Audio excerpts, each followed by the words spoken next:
I'm Yaniv Price, a software engineering leader, coach, consultant, and the author of Fixing Management. Welcome to Fixing Management, the podcast that gives actionable guidance on becoming a more effective leader. Today we're diving into a topic that is widely common but notoriously hard to get right: OKRs, Objectives and Key Results. If you've ever rolled your eyes when someone said, "Let's set OKRs," you're not alone. Most companies do OKRs wrong. They treat them as to-do list, a performance review tool, or a quarterly reporting ritual. The poor implementation caused so many to think that OKRs simply don't work. But when done well, OKRs transform how teams think, focus, and row together in one direction. Let's start with the why. OKRs are a goal-setting and tracking system for the company. They got popular in the 1990s with John Doerr's work with Google, and before that companies used MBO, management by objective, since the 50s, and SMART goals since the 80s. OKRs stand for Objectives and Key Results. OKRs are initially set on the company level and then cascaded to departments or teams where each contributes to the company OKRs. They are about clarity, focus, and alignment. They translate your vision and strategy into practical, measurable goals, so everyone knows not only what they're working on, but why it matters. OKRs are almost always about third party driving some changes in behavior of customers or partners. This is contrary to KPIs, key performance indicators, which capture the current status of important metrics but are not about driving change. If you want to change some KPIs, it would probably be an OKR.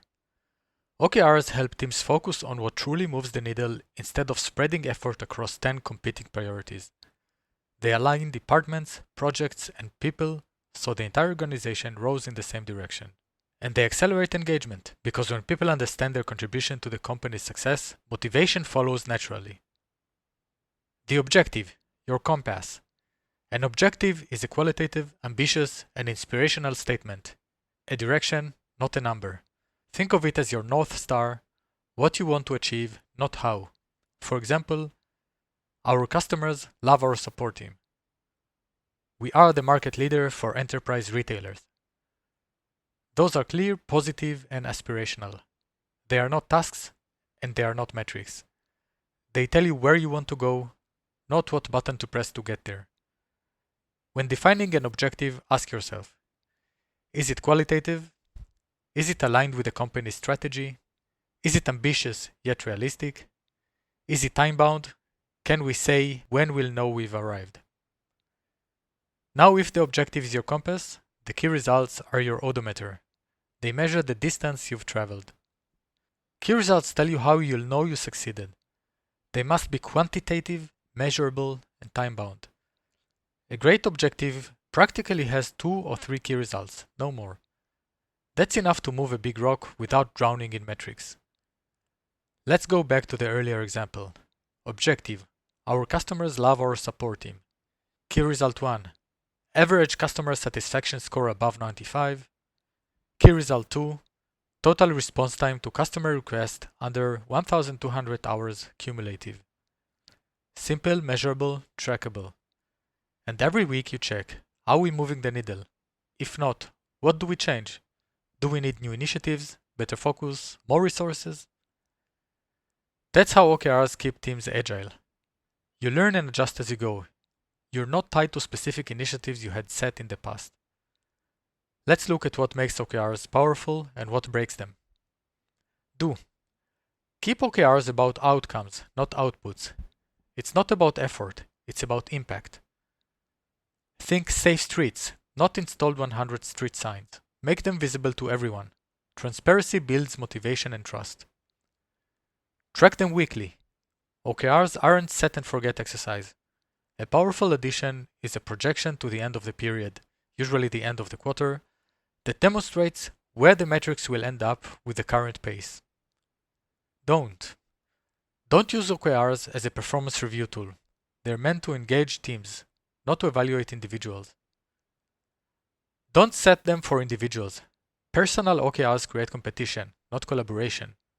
When there is a conflict of interest, which OKR you think will win, the personal or the team's? Don't turn them into task list or list of projects. That's what project management tools are for. Don't partially adopt OKRs. If only one department plays, alignment disappears. OKRs work when everyone, HR, product, tech, marketing, row together.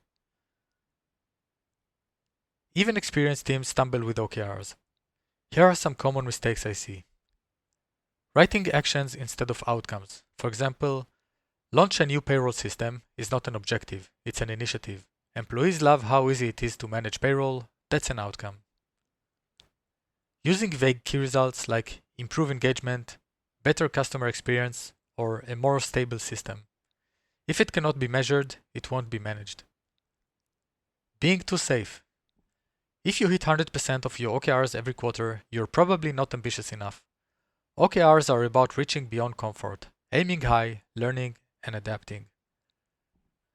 Setting binary KRs, like launch product X, besides being an initiative. What if it's 90% ready but not shipped yet? You missed the nuance. Always make key results incremental, so you can see the progress, not just pass or fail in the end. Checking in on OKRs only in the end of quarter. This doesn't allow for course correcting during the quarter. Even worse is inattention to results. I've seen companies and teams that had very low OKR achievements, sometimes even negative, but there was no action taken. Note that OKRs are not meant to cover everything your team works on.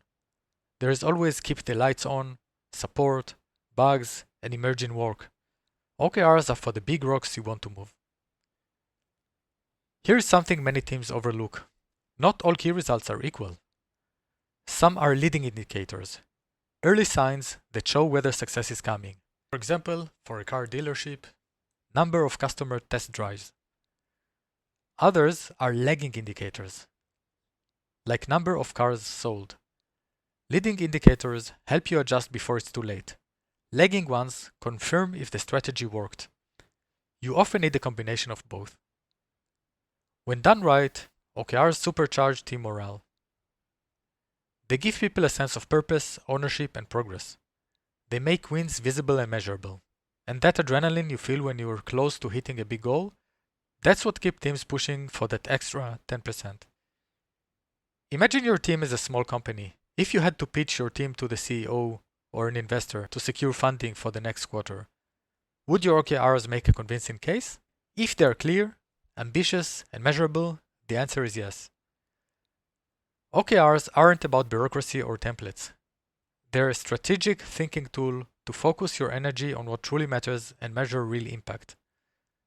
So if your team's OKR currently sound like a laundry list of projects, it's time to pause and rethink. Ask yourself, are we describing what we do or what we want to achieve?